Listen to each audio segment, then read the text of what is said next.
Numéro 8. Number 8, Senator Deakin, Ontario. Thank you.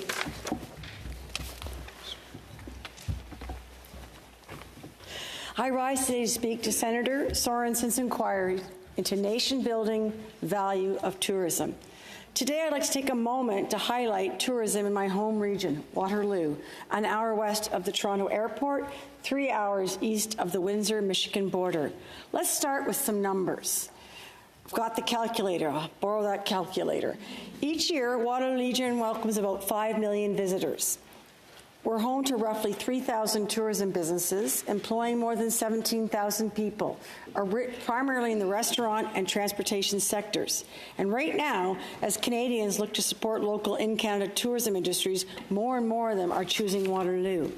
I'll admit, I may be a little biased, but I would recommend Waterloo as a travel destination in a heartbeat.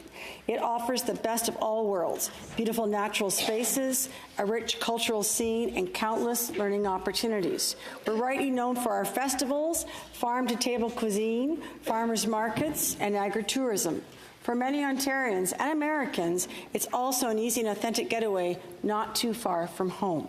Colleagues, indulge me for a moment as I walk through my ideal weekend in Waterloo. You might start your Saturday morning at the St. Jacobs Farmers Market, wandering through its bustling buildings and outdoor stalls, sampling farm fresh produce, artisanal foods, and handcrafted goods. In the afternoon, I recommend exploring our extensive trail network. Walk, hike, jog, or bike. The choice is yours.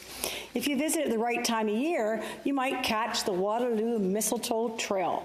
It connects dozens of local businesses and attractions through a series of mistletoe installations created in partnership with local artists, encouraging visitors to explore and shop local across all of 7 of Waterloo's municipalities. It even won an Ontario Tourism Award for Excellence in 2024. Or perhaps your visit will coincide, and you are invited, with the Kitchener-Waterloo's very own Oktoberfest, Canada's greatest Bavarian festival and the second largest Oktoberfest in the world. I am just sorry I have not yet seen Senator Beam dancing in his lederhosen. Of course, no trip to Waterloo would be complete without spending time experiencing our agricultural heritage. Our visitors often love getting out and exploring farm life, walking alpacas, visiting farm gates, and trying our goat yoga.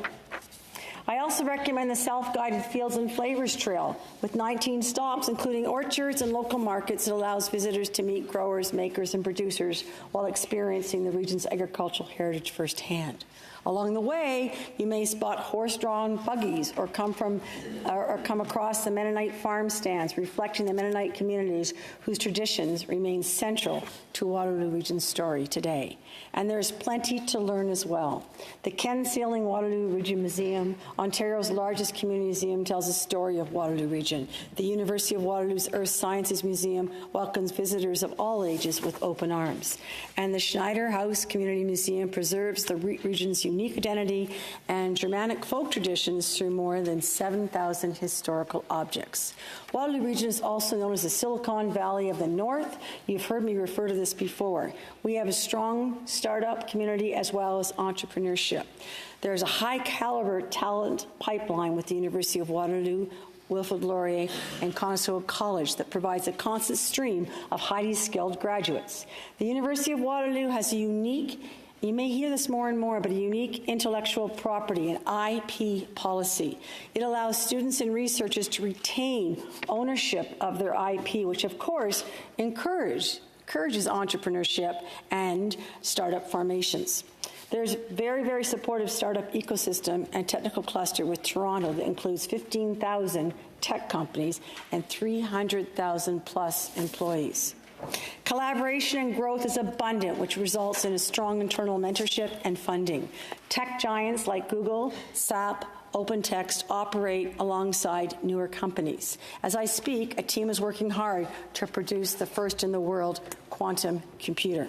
So let me be clear, in the Waterloo region, tourism is about far more than just economic impact. It's about sharing our natural beauty, our agricultural heritage, and our vibrant cultural traditions.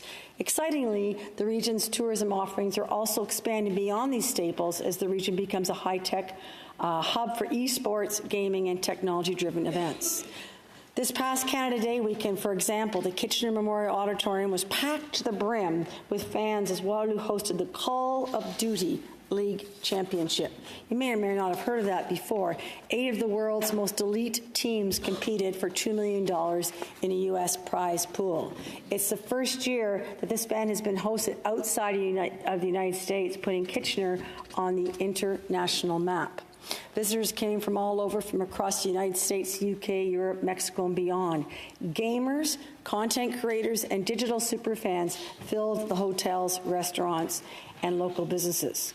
This past weekend, over 2,500 young people, 1,500 streamed, and another 2,000 on a wait list attended the Socratica Symposium in Waterloo region. Thousands of creative international young people appearing to randomly be inventing stuff in 3 different buildings is really quite something. This University of Waterloo-based event is a multidisciplinary science fair for students from robots to AI to the arts and creative work. Imagine seeing a robot flip pancakes, a laptop turned into a trombone, AI designing live light shows, handmade jewelry, live art, and more. This is the diversity of Waterloo. This same energy and growth, however, also brings its unique sets of challenges. Event organizers are increasingly telling us that the region lacks hotel capacity and large meeting spaces to support major conventions and events. As Waterloo continues to attract attention for its innovation and creativity, many have pointed to the need for a convention center as a key opportunity to support this momentum. Colleagues, this demand is only continuing to grow. This August, the Waterloo region will host the Ontario Summer Games. We're excited to welcome 4,200 athletes and coaches competing across 23 sports. This event will bring thousands of visitors to the region and millions of dollars in economic activity as people stay, eat, and shop locally. I'm confident I speak for the entire community in saying that we're excited to host these young athletes and look forward to cheering them on as they compete in their respective sports. We also continue to seek strong infrastructure where all local community can feel connected to sport, culture, and our history.